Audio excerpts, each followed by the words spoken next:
कधीच नाही चुकणार तुमचे फेवरेट टीव्ही शोज झी5 सोबत, तेही एकदम फ्री। अरे काकू काय रे बाळा, आज काय मागायला आलास देवाकडे? अहो मी काय मागणार काकू, येत्या निवडणुकीत आमच्या पार्टीने बाजी मारावी एवढंच, अजून काय? आज तू तसंच होणार बघ। अरे तू इतकी मेहनत करतोयस, इतकं जिद्दीने काम करतोयस, यश तर मिळणारच बाळा। अरे उगीच नाही तुझे आई बाबा सतत तुझं कौतुक करत। हा आता एक छान सून आणलीस ना त्यांच्यासाठी की आणखीन आनंद होईल बघ त्यांना। काय बोलताय का? अगो बाई, लाजला आमचा मित्र। नाही नाही अहो तसं लहान, ऍक्च्युली मला इतक्या लवकर लग्न नाही करायचं। बरं बरं ठीक आहे, पण करशील तेव्हा बोलव हा मला। अहो काकू विषय आहे का? असं काय बोलताय? बरं चल निघते। तुम्हाला सोडू का? अरे नको, तुझं होऊ दे आरामात, मला तशी 2 कामं आहेत बाजारात। अच्छा बरं आरामात जा। चल येते। चला लक्ष्मी काकू, अहो मी तर लग्नाला कधीचा तयार आहे हो। तुम्ही माझ्या भावनाला तयार करा आणि द्या बार उडवून।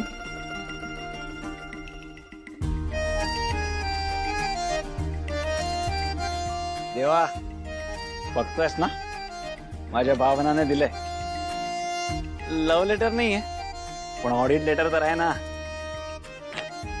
ते मी जपून ठेवणार आहे।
Good morning sir. तुम्हाला कल्पना दिली होती ना, हेच ते या बसा।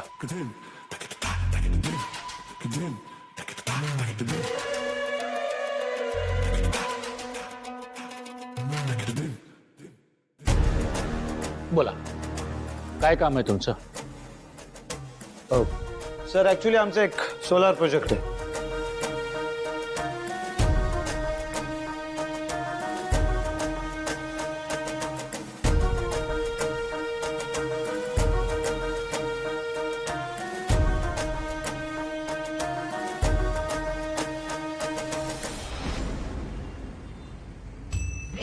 हो बाई, काय मरणाचं ऊन आहे हो।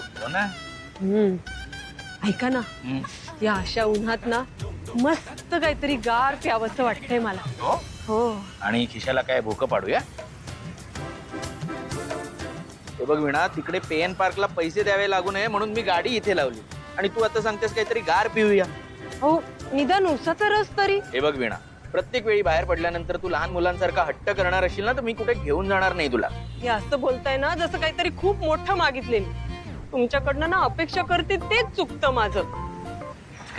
बरं ते जाऊ द्या, आपण आईंची खोटं बोलून आलोय की आपण माझ्या आईंना भेटायला चाललोय म्हणून? मग पण आईंनी माझ्या आईला फोन केला तब्येत विचारण्यासाठी, तर काय करायचं? आई फोन करूच शकतात ना।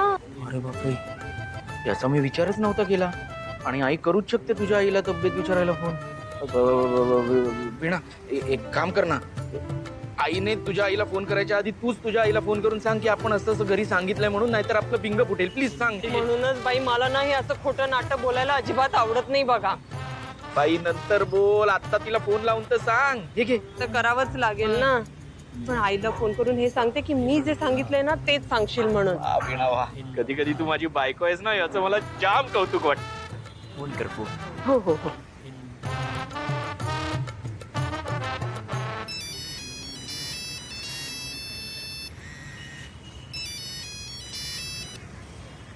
हॅलो हॅलो आई, बोल ग वीणा। काय म्हणतेस, कशी आहेस? आई मी बरी आहे, तू कशी आहेस? हो, मी पण अगदी छान आहे. आई तुला ना एक गोष्ट सांगायची आहे. काय झालं ग? सगळं ठीक आहे ना घरी?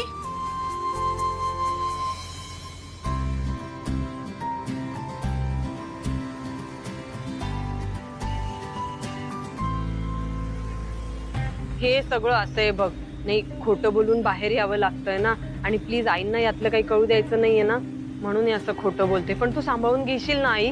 पण वीणा, बाळा, असं आपल्याच माणसांशी काय खोटं बोलायचं? म्हणजे असं बरोबर नाही ना वाटत, घरच्याच माणसांपासून गोष्टी लपवायच्या. खरंय ग आई, पण काय आता, मलाही या गोष्टींचं वाईट वाटतंय की आईंना जर ही बातमी बाहेरून कळाली तर किती वाईट वाटेल त्यांना. पण आता काय करू, मी हे ऐकतच नाहीयेत अगं. पण ते जाऊ दे, मी जे सांगितलंय ना तेवढं लक्षात ठेव, सांभाळून घे. हा, हो हो, ठीक आहे. ठेवते आता फोन. बर.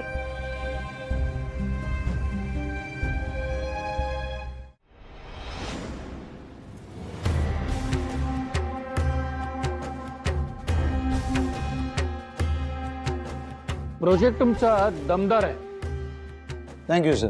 पण काय आहे, तुमचा म्हणावा तसा आमच्यावरती विश्वास दिसत नाहीये. इथे येण्याआधी तुम्ही दुसऱ्या कोणाकडे तरी गेला होता. सर तुम्हाला कसं कळलं? राजकारण्यांचे कान खूप लांब असतात, त्यांना सगळं ऐकू येतं. गाडे पाटलांकडे गेला होतात तुम्ही, खरं की नाही? You are absolutely right sir. पण काय त्यावेळेस अनफॉर्च्युनेटली आमचा तुमच्यासोबत कॉन्टॅक्ट होऊ शकला नाही. बट आमचे इंटेन्शन्स कायमच खूप स्वच्छ होते.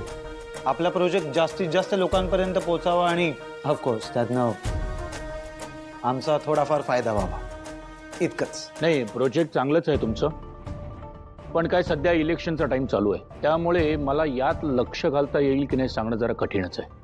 पण आम्ही असं ऐकलंय सर की तुम्ही हे इलेक्शन लढणार नाही आहात, तुम्ही सेंट्रल साठी ट्राय करताय, आणि म्हणूनच आम्ही हा प्रोजेक्ट घेऊन तुमच्याकडे आलोय. हे सगळं तुम्हाला कसं कळलं?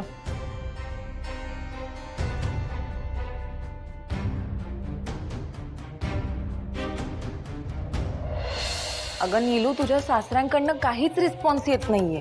तेच तर, काम किती सहज शक्य असेल ना, माणसांना ताटकळत ठेवायचं हाच स्वभाव आहे त्यांचा. पण तू एक काम कर, त्यांचे वैरी आहेत ना गुणाजी, ते गावात आले आहेत, आणि पप्पा विधानसभेच्या इलेक्शनमध्ये बिझी आहेत, आणि गुणाजी मात्र सेंटरसाठी लढणार आहे. तू त्यांच्याकडे जा, तुझं काम लवकर होईल. अगं पण हे तूच मला सांगितलंयस, हे तुझ्या सासऱ्यांना कळलं तर काय होईल? सुपर्णा, सध्या तू फक्त तुझा फायदा बघ. बाकी सगळं कसं हँडल करायचं ना, मला चांगलं माहिती आहे. हा, ते आम्ही असं ऐकलं होतं. बरं बरं, तसं काय अजून ठरलेलं नाहीये, ठरल्यानंतर कळू. पण आता तुम्ही निघालात तरीच चालेल. Sure sir. आणि तुम्ही तुमचा वेळ दिल्याबद्दल थँक्यू सो मच. हो सर, आम्ही तुमच्या कॉलची वाट बघू. नमस्कार, तुमची फाईल.